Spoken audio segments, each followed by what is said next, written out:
In August 1945, 3 days after the atomic bomb fell on Hiroshima, radar stations across the Pacific started picking up something impossible: a continuous engine signature.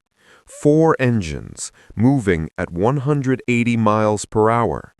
But when fighters scrambled to intercept, they found nothing, just empty sky, and a sound that wouldn't stop. The first report came from a Navy destroyer in the Philippine Sea.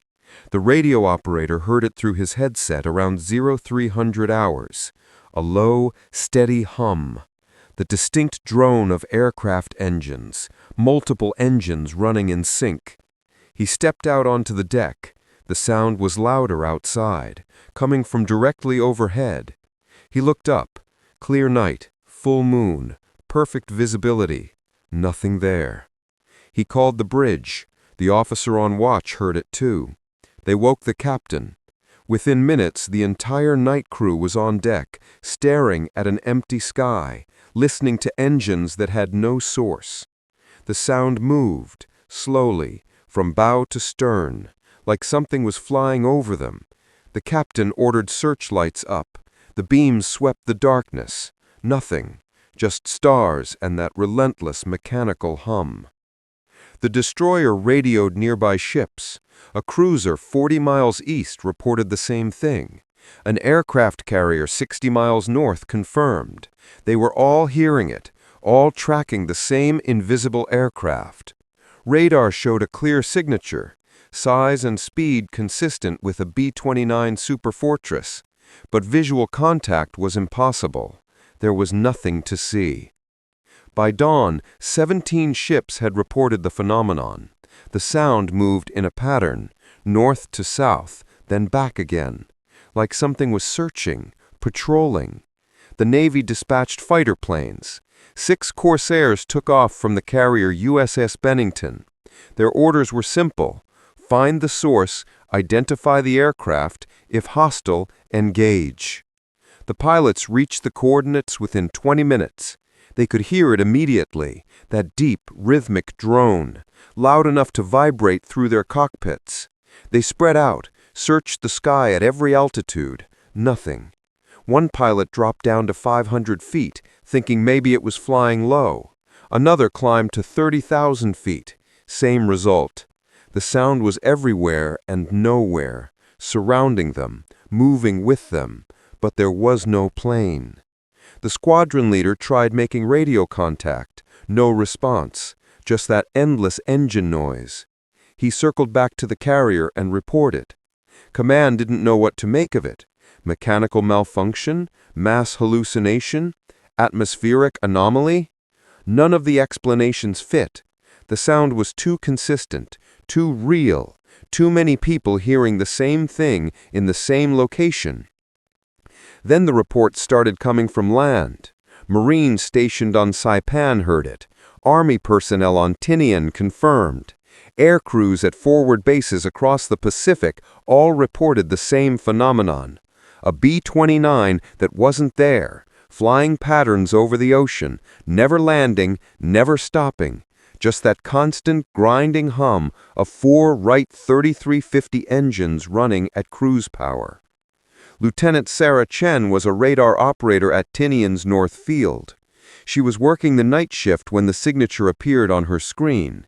Single aircraft, bearing 045, altitude 8,000 feet, speed 180 knots. Standard profile for a B-29. She logged it and waited for identification. None came. She called the tower. They had no flights scheduled in that sector. She watched the blip move across her screen, steady, mechanical, real. The tower scrambled a night fighter. The P-61 Black Widow took off into darkness, guided by Chen's radar coordinates. She tracked both aircraft. The fighter closed to within 5 miles, 4 miles, 3. The pilot radioed back. He could hear the engines, clear as day, but he couldn't see anything. His radar showed nothing. Chen's radar showed both planes in perfect position. The fighter flew through the coordinates where the Phantom aircraft should have been. Nothing, just that sound, everywhere, Inescapable. The pilot returned to base, shaken. Chen stared at her screen. The unknown aircraft continued its pattern, north, south, like clockwork. She logged every position, every heading change. After 6 hours, she noticed something. The pattern matched a search grid, the kind used for rescue missions, like someone was looking for something, or someone. 3 days later, a Navy search and rescue team found debris floating in the Philippine Sea. Pieces of aluminum, shredded metal, life raft components, and one item that made the recovery team go silent, a flight jacket. Name stenciled on the front, Captain Robert Mitchell, 509th Composite Group, the same unit that dropped the atomic bomb. The jacket shouldn't have been there. Mitchell's plane, Lucky 13, had completed its mission and returned to Tinian 2 days after Hiroshima. Mitchell and his crew were alive, safe on base. Chen confirmed it herself. She'd seen Mitchell in the mess hall that morning, but here was his jacket, floating in the ocean, covered in salt and blood, with damage that looked like it came from an explosion. They brought the jacket to Mitchell. He stared at it for a long time. His hands were shaking. That was his jacket. Same size, same name, same unit patch. But he was wearing his jacket, right now, on his body. This was impossible. 2 identical flight jackets, one on him, one pulled from the ocean. Both real, both his. Mitchell had a theory. He didn't want to say it out loud. It sounded insane, but the pieces fit together in a way that made his blood run cold. 2 weeks ago, Lucky 13 had flown a practice mission, testing equipment, training new crew members, standard stuff. But something had gone wrong. Compass malfunction. They had gotten turned around, flown off course. For 20 minutes they had been lost, flying blind. Mitchell remembered the feeling, like they'd slipped into somewhere else, somewhere wrong. Then the compass corrected. They found their way back, landed normally. Everyone laughed it off. But what if they hadn't corrected? What if there was another version of that mission, one where the compass never fixed itself, one where Lucky 13 kept flying into nothing? Mitchell thought about quantum mechanics, about probability. The atomic bomb had split atoms, released energy that shouldn't exist in nature, changed the fundamental structure of reality. What if it had split something else? What if Hiroshima had cracked open more than just atoms? The sound continued, every night, every day. Ships reported it. Island bases tracked it. Always the same pattern. Always searching. Chen plotted every sighting on a master chart. The pattern was getting tighter, focused. Whatever was out there was zeroing in on something specific. She measured the search grid, calculated the center point. The coordinates sent ice through her veins. The center of the pattern was directly over Hiroshima, or rather, where Hiroshima used to be. The sound was circling the blast site, a ghost plane flying an endless loop around the city it had destroyed, searching for something it would never find. A way home, maybe, or absolution, or just an ending. Mitchell requested permission to fly out to the coordinates. His commander denied it. Too dangerous, too strange. But Mitchell couldn't let it go. That was his plane out there, his crew, some version of them, some echo of a mission that had split in two when the bomb went off. The blast hadn't just destroyed a city, it had fractured something deeper, created a loop, a moment trapped between before and after, and Lucky 13 was caught in it. Late one night, Mitchell walked out to the flight line.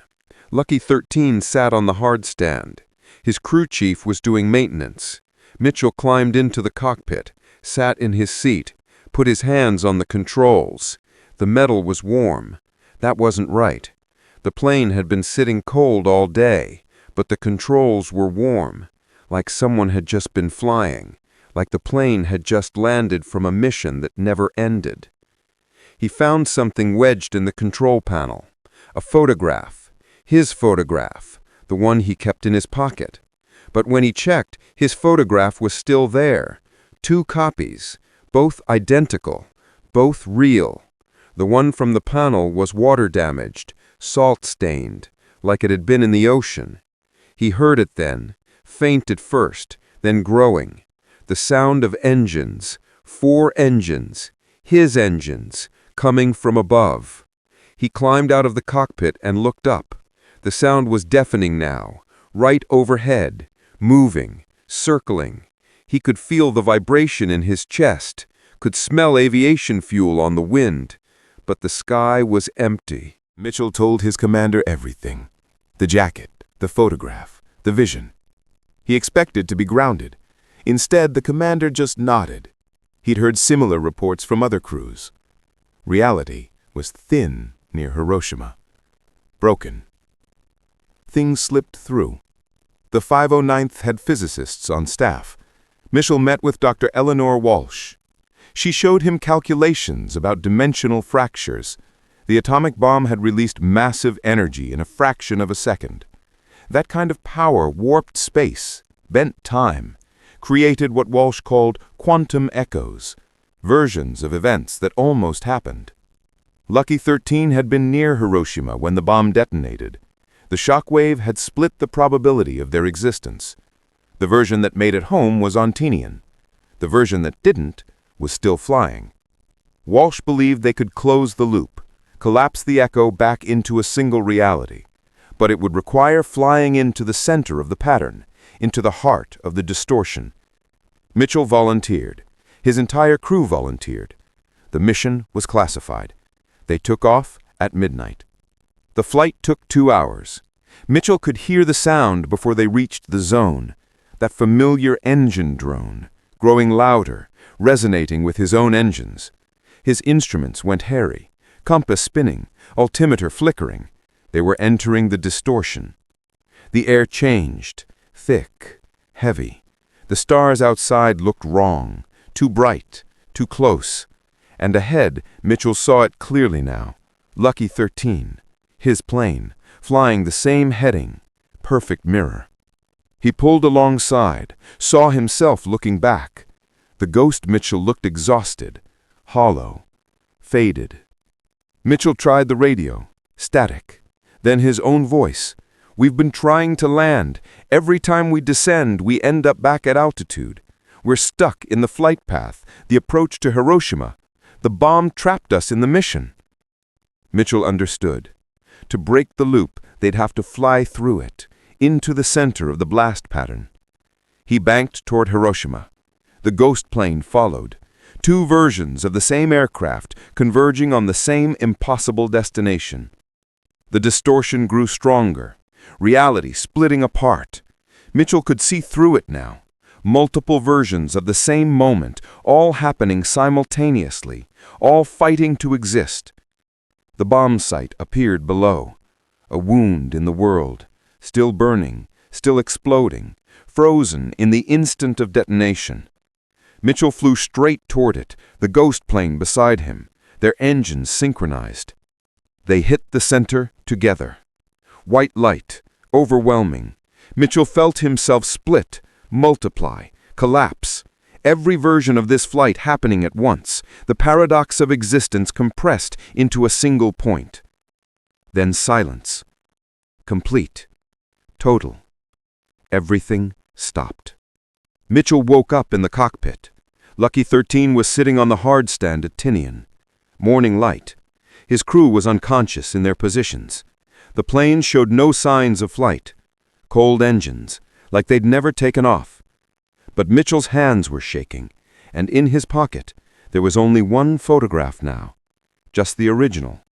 Chen was waiting in the debriefing room. Her radar logs showed nothing. Lucky 13 had been on the ground all night. But Chen's hands were shaking too. Her radar had picked up something, just for a moment. Multiple signatures, overlapping. Then nothing. Like reality had corrected itself. The sound over the Pacific stopped. Ships reported silence. Whatever had been circling Hiroshima was gone. Mitchell wanted to believe they'd succeeded, that the ghost crew had finally found their way home. 3 weeks later, Mitchell received a letter. No return address. Inside was a single page, his handwriting, but he hadn't written it. "Thank you. We're home now, all of us. But remember what you saw. The bomb didn't just end the war. It opened something, showed us what we're capable of breaking. Not just cities, not just atoms, the fabric of existence itself. Some weapons are too powerful to use. Some doors shouldn't be opened. We learned that too late. Don't let it happen again." Mitchell burned the letter, never spoke about the mission. When asked about the sound, he said it was mass hallucination, stress, the war playing tricks on exhausted minds. Most people accepted that, but pilots still reported hearing it sometimes, on quiet nights over the ocean. The distant drone of engines, moving, searching, never quite close enough to see. Maybe it's an echo that never fully closed, a scar on reality that never healed. Or maybe it's just memory, the sound of what we did, what we're capable of, a reminder flying endless circles over a city we erased, making sure we never forget. The war ended, the bombs stopped falling, but the sound remains. Not in the air, in our heads, in our history, a continuous hum we can't escape. The sound of a weapon so powerful that it broke more than steel and stone. It broke time, space, possibility itself. And somewhere between what was and what could have been, Lucky 13 is still flying. All versions. The one that made it home, the one that didn't. All of them, circling the moment that changed everything. Still searching, still trying to find their way back to a world that doesn't exist anymore. Because we destroyed it, and remade it, and trapped pieces of ourselves in the spaces between, forever.